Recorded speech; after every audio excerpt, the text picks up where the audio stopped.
gue makan nih, gue setiap hari makan, tapi badan gue tetap gitu-gitu aja mas. Ya karena udah lanjut sayang aja gitu, karena udah nyaman aja sama dia.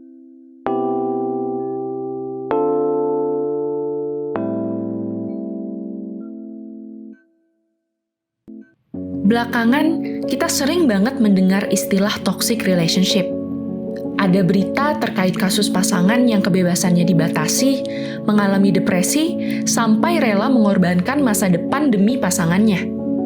Jadi, apa sih sebenarnya toxic relationship itu?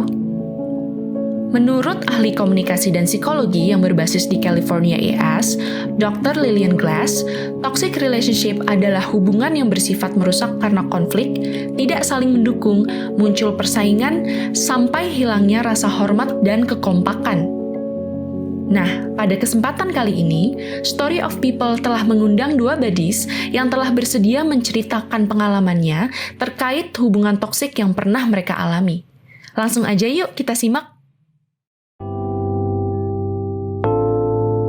Toxic relationship itu waktu SMA. Jadi itu sekitar SMA kelas 2 mau naik kelas 3. Kelas berapa ya? Kelas 2. Enggak, kelas 3 deh malah. Ya, dari kelas 3 SMA. 3 SMA.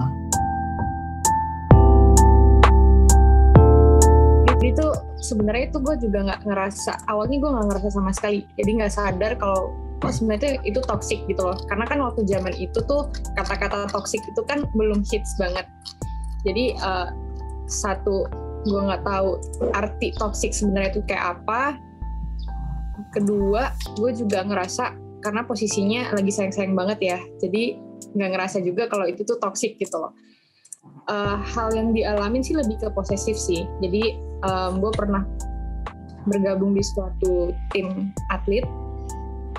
Terus dia terlihat seperti nggak suka karena gue banyak bertemu cowok di sana dan waktunya juga kepotong untuk ketemu sama dia kayak gitu.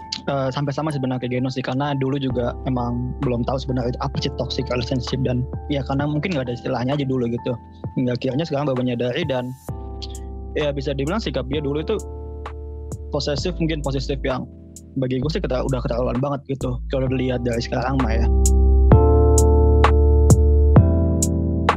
Itu kayak baru nyadar karena teman-teman juga baru ngomong gitu loh, kayak Gen sebenarnya gue nggak setuju lu begini, cuman kita juga nggak bisa ngasih tahu karena posisinya lu lagi di dalam hubungan yang lagi cinta-cintanya banget gitu.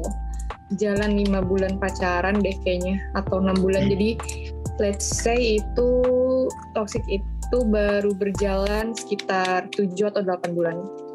Pacaran sama dia sekitar 1,5 tahun, dan kayak baru sadar itu sekitar ya hampir 1 tahun lah. Puncaknya sih sadarnya banget itu pas kebetulan gue mutusin gitu, karena menurut gue nih udah nggak sehat banget gitu.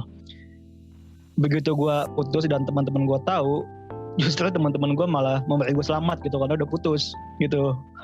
Di momen itu banget gue sadar. Posisi aku maksudnya dengan kegiatan di sekolah yang lumayan padat, dan maksudnya aku juga di waktu sekolah itu aku setiap hari Senin sampai Senin dari pagi sampai sore latihan gitu.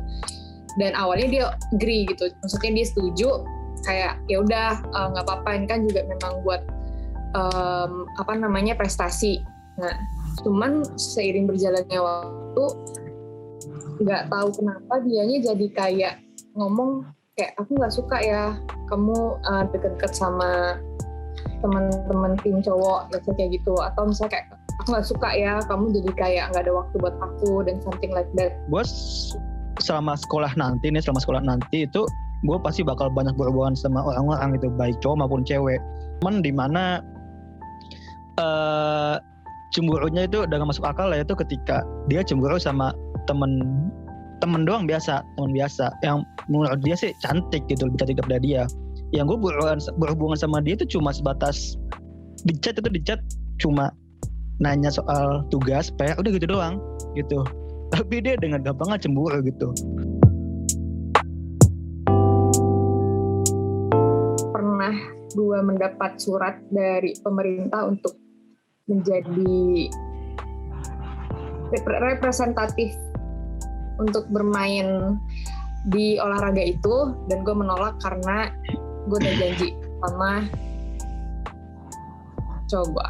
Buruknya lebih ke future kali ya, jadi maksudnya gue memutuskan masa depan gue untuk sebenarnya hal yang positif, tapi hanya karena dia akhirnya gue memutuskan mimpi gue gitu. Gue terlalu banyak menghabiskan waktu bareng dia hingga kira gue jadi mau nggak mau gitu terpaksa menarik diri dari sosial gitu. Jadi gue jarang yang main sama teman, gue jarang ngumpul sama teman gitu. Hingga kira gue terlalu banyak menghabiskan waktu sama dia. Gue makan nih, gue setiap hari makan, tapi badan gue tetap gitu-gitu aja. Maksudnya malah menjadi lebih kurus gitu, sampai kayak guru-guru tuh ngomong sama gue kayak, kamu stres ya, lesu banget kayak setiap hari. Ya for sure sih gue nangis, pernah kayak setiap hari gue nangis sampai sebulan, hampir sebulan lah. Ngeluapin emosi dengan gue nonjok tembok gitu, atau gue bahkan juga pernah ngejedotin kepala gue di tembok gitu, ya bahkan ada beberapa guru yang ngelatin gue gitu. Ya kadang juga ngerusak barang pribadi gue sendiri gitu sih. Menolak untuk ikutan panggilan dari pemerintah dan nyampe ke dia ternyata, dan akhirnya sebenarnya dia minta maaf sih, tapi ya udah lewat ya, gue nggak bisa ngomong apa-apa gitu. Mencoba belajar lah gitu ya, gue udah mencoba mengkomunikasikan dengan baik gitu ke dia kan, biar coba sama-sama mengerti, tapi ya pada akhirnya mungkin memang nggak bisa berubah secepat itu kan sifat orang juga. Akhirnya ya udah, ternyata memang dia masih seperti itu juga, dan dia masih membuat gue seperti menjadi seorang yang dulu gitu. Dan akhirnya ya udah, gue benar-benar coba berpisah dari dia. Gue selalu memilih untuk bertahan karena satu, gue sama keluarganya udah kenal banget, dan dia sama keluarga gue udah kenal banget. Jadi hubungan ini tuh bukan cuma sebatas gue sama dia waktu itu gitu loh. Ya karena udah terlanjur sayang aja gitu, karena udah nyaman aja sama dia. Karena gue mencoba cari alasan buat putus, kayak belum dapat gitu. Gak kira gue coba, ya mungkin nanti kalau belum, mungkin dia bisa berubah. Putusin tadi gue udah bilang dia yang mutusin karena dia bosan katanya. Terus yang udah berapa bulan kemudian gue baru tahu kalau dia ada yang baru. Gue ngelihat di mading sekolah itu tentang aduh gue masih ngangkat lagi, tentang larangan berpacaran gitu di dalam agama. Gue kayak langsung gue sih anjir, gue inget dosa gue, gila. Dan jujur ini itu gue jadiin alasan ke dia, sumpah. Refleksi kita aja gitu, yang emang bener-bener pure aja sih dari pengalaman gue dan dia.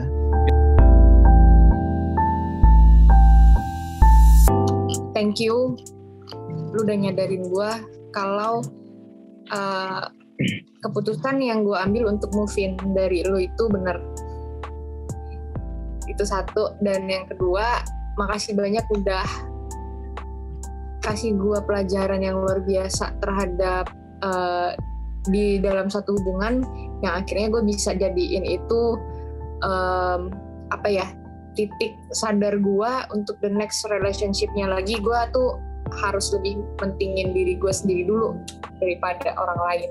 Tapi ya karena kebetulan ada sekarang ada cowok, jadi mungkin ya tolonglah jaga baik-baik, jangan sampai cowok lo ini punya pengalaman yang buruk, jangan sampai dia harus merubah karakter dia yang sejati gitu karena ya suatu hubungan doang gitu.